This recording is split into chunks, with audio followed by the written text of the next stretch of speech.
কাজের মেয়ে হালিমা, মেয়েটি প্রকৃতপক্ষে শিশু। আমরা খুব আশ্চর্য হয়েছি যে 3 মাস আগের একটি ঘটনাকে কেন্দ্র করে 55 লক্ষ টাকা চুরির অভিযোগ দেওয়া হয়েছে একটি কিশোরী গৃহকর্মীর উপর।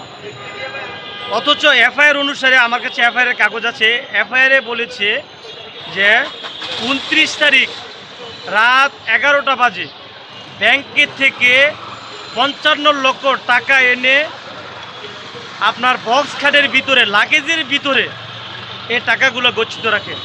আমি কাজের মেয়ে হালিমা, শিশু, সকালে আসি, বিকেলে চলে যাই, এফআইআরে লেখা আছে।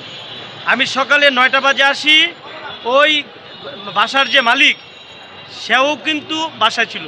তাহলে এই মালিকও বাসায়, গৃহকর্মী হালিমাও বাসায়। তাহলে কাজ শেষে হালিমা চলে যায়। হালিমা চলে যাওয়ার ঠিক 2 মাস, 2.5 মাস পরে হালিমাকে ফোন দিয়ে ডেকে নিয়ে আসে বাসায়। হালিমা বাসায় আসলে তাকে সকাল থেকে রাত 1টা পর্যন্ত মেন্টালি টর্চার করে, ফিজিক্যালি টর্চার করে, পিস্তল ঠেকিয়ে তাকে ভয় দেখায় যে তুই শিকার আসবি, যে 55 লক্ষ টাকা তুই নিয়েছিস, এই মর্মে। কিন্তু শিশু হালিমা সেদিন মৃত্যুর জন্য প্রস্তুত, কিন্তু মিথ্যা কথা বলতে রাজি নয়। রাজি না হওয়ায় আমার মনে হচ্ছিল যে শিশু হালিমাকে তারা হয়তো অপহৃত করে অন্য জায়গায় নিয়ে তাকে গুম করে ফেলার তাদের অসৎ উদ্দেশ্য ছিল। কিন্তু ততক্ষণে হালিমার আত্মীয় স্বজনেরা যখন হালিমাকে খুঁজতে বেরিয়ে যায় এবং সন্ধান পায় যে এই বাসায় আছে, বাসায় এসে হালিমাকে গাড়িতে নিয়ে যাবে, ঠিক গাড়ির সামনে এসে হালিমার আত্মীয় স্বজনরা দাঁড়ানোর পরে মোড় ঘুরে যায়।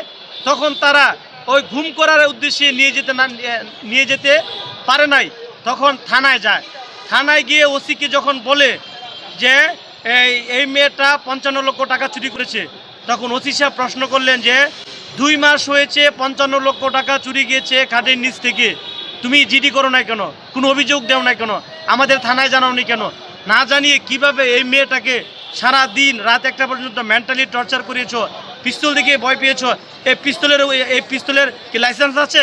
এগুলো নানান প্রশ্ন মুখে তারা কিন্তু এফআইআর না করেই এই থানা থেকে চলে আসে। পরবর্তীতে এই মেয়েটা বর্তমানে যে বাসার টাকা চুরি গিয়েছে তার পাশের বাসায় কিন্তু মেয়েটা আবারও গৃহকর্মী কাজ করে। সে গরিব, সে অসহায়, কাজ করে তাকে খেতে হয়, আর কাজ করে খাওয়াটা অপরাধ না। এই মেয়েটা যদি 55 লক্ষ টাকা চুরি করত, আমরা আইনজীবী হিসেবে বুঝি তাকে অন্তত এই এলাকায় পাওয়া যেত না, সে নিশ্চয়ই অন্যত্র চলে যেত। আর এই 55 লক্ষ টাকা এই 13-14 বছরের একটা মেয়ে চুরি করবে, তার এই সাহসী কোত্থেকে?